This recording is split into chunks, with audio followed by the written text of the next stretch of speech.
Selamat siang pemirsa, saya Marcelino.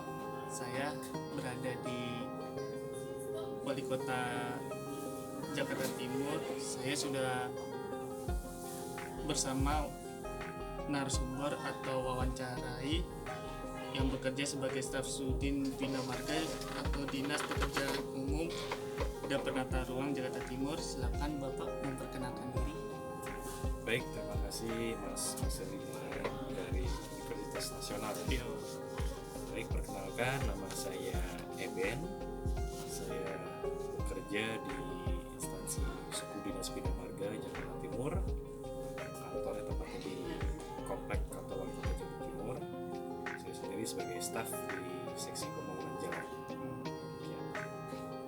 Oke Pak, saya mendapatkan berita di media sosial atau di media sosial Instagram yang ada banjir dihack di Jakarta Timur di Kampung Makassar. Banyak kerusakan jalan yang menyebabkan kemacetan. Selaku Bapak ini staf Sudin Bina Marga Jakarta Timur, menyikapinya bagaimana Pak? Ya, banjir di Jakarta memang banyak ya titik-titiknya. Ya, tentunya banjir ini menyebabkan masalah di pemerintahan DKI Jakarta. Ya, salah satunya ya di kita itu yaitu kerusakan jalan. Banjir bisa menyebabkan kerusakan jalan, di mana kita Sudin Bina Marga ialah pengelola jaringan jalan di Jakarta Timur khususnya.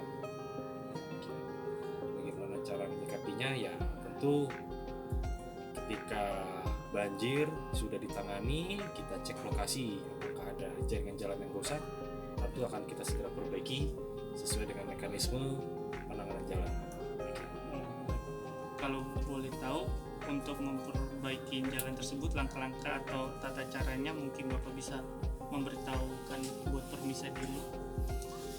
Baik, tata cara perbaikan jalan ini ada diatur di dalam perundang-undangan di kementerian, itu di nomor 13 garing PRT garing M tahun 2011 tahun bersama. Di situ diatur bagaimana tata cara pemeliharaan jalan maupun penilikan jalan. Ada di situ diatur. Baik Pak. Kalau boleh tahu, apa saja ditinjau dari penelitian jalan tersebut? Apakah ada identifikasinya pada kerusakan jalan tersebut Pak? Ya, memang ketika kita mendapatkan informasi kerusakan jalan, kita perlu mengidentifikasi. Jadi kita perlu melaksanakan survei ke lokasi kerusakan yang terjadi di lokasi tersebut apa. Jadi kita bagi dua jenis kerusakannya, yaitu kerusakan fungsional ataupun kerusakan struktural. Untuk kerusakan fungsional itu sendiri itu sifatnya kecil, sehingga kerusakan tersebut biasanya menyebabkan ketidaknyamanan dari pengguna jalan, sehingga perlu ditangani dengan cepat agar kenyamanan pengguna lalu lintas bisa didapatkan, sehingga tidak perlu bermanuver, tidak perlu ada gimmick pengguna jalan yang dapat menyebabkan bahaya keselamatan berlalu lintas. Terus yang kedua itu ada kerusakan struktural. Kerusakan struktural ini tentunya yang dapat membahayakan keselamatan pengguna jalan. Biasanya itu seperti jalan berlubang, itu perlu penanganan tentunya supaya pengguna jalan bisa selamat dan tentu juga nyaman dalam berlalu lintas. Ya. Kan ada tuh Pak jenis-jenisnya. Itu jenis-jenisnya apa saja Pak? Boleh disebutin?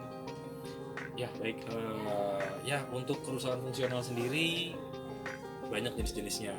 Seperti contoh kayak retak.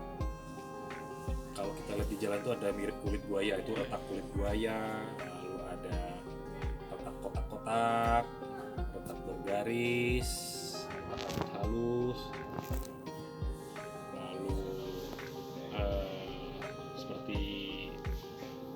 fluctuating atau bergelombang kecil. Sedangkan untuk kerusakan struktural itu sendiri seperti jalan amblas, jadi langsung amblas jalannya, konstruksinya jatuh. Begitu juga jalan berlubang itu sendiri, itu adalah kerusakan struktural. Atau misalnya butir-butir aspal mengelupas, rontok, itu juga kerusakan struktural. Jadi seperti itu contoh-contohnya. Kalau kekuatan struktur bagaimana? Apakah ada ukuran acuannya, Pak? Ya, tentu dalam kekuatan struktur itu ada acuannya. Biasanya untuk kerusakan struktural ya, itu struktural itu acuannya biasanya dengan modul kekakuan. Kalau misalnya nanti tidak sesuai dengan spesifikasi yang kita inginkan, tentu perlu perbaikan. Begitu juga dengan ketebalan dari lapis kekerasan jalan itu sendiri. Kita ada ketentuan minimum berapa tebal lapis tersebut. Kalau misalnya di bawah minimum, tentu kita lapis lagi supaya tebal sesuai dengan spesifikasi kita. Lalu untuk perbaikannya seperti apa, Pak? Tahapannya? Perbaikannya ya macam-macam. Kalau misalnya kerusakannya fungsional, ya tinggal dilapis ulang saja. Dilapis ulang, kita hot mix langsung atau dengan hot mix. Itu biasanya oleh rekan-rekan satgas kita langsung kita lapis ulang.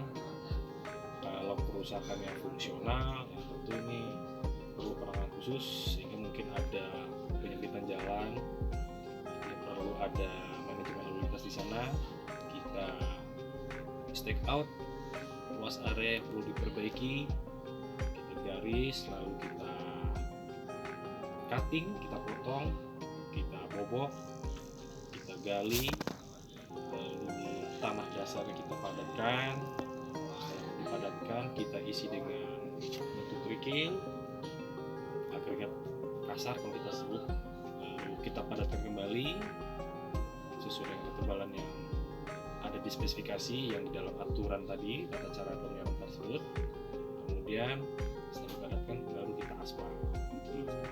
Baik, Pak. Kan ada dua tuh, kerusakan fungsional dan kerusakan struktural. Ya, betul. Itu berapa lama, Pak, kalau dikerjakan? Kalau kerusakan fungsional itu cepat. Itu ya ketika sampai di lokasi setengah jam sudah beres. Kalau kerusakan struktural tergantung jenis kerusakannya. Kalau misalnya perlu alat berat untuk kembali, itu lama. Harapan kita ya dalam waktu 1 hari atau 2 hari harus cepat selesai. Karena jalan-jalan kita di Jakarta ini adalah jalan yang sibuk, jadi tidak boleh terlalu lama menyelesaikan atau penanganan kerusakan jalan. Baik, Pak. Terima kasih, Pak, wawancaranya hari ini, diluangkan waktu sebentarnya. Saya selaku host untuk wawancara Bapak, terima kasih. Mohon maaf kalau ada kata-kata saya salah menggunakan. Mohon dimaafkan. Oke. Terima kasih, Pak. Assalamualaikum warahmatullahi wabarakatuh. Waalaikumsalam. Semoga sukses. Oke, Mas. Mas Nino. Oke. Terima kasih.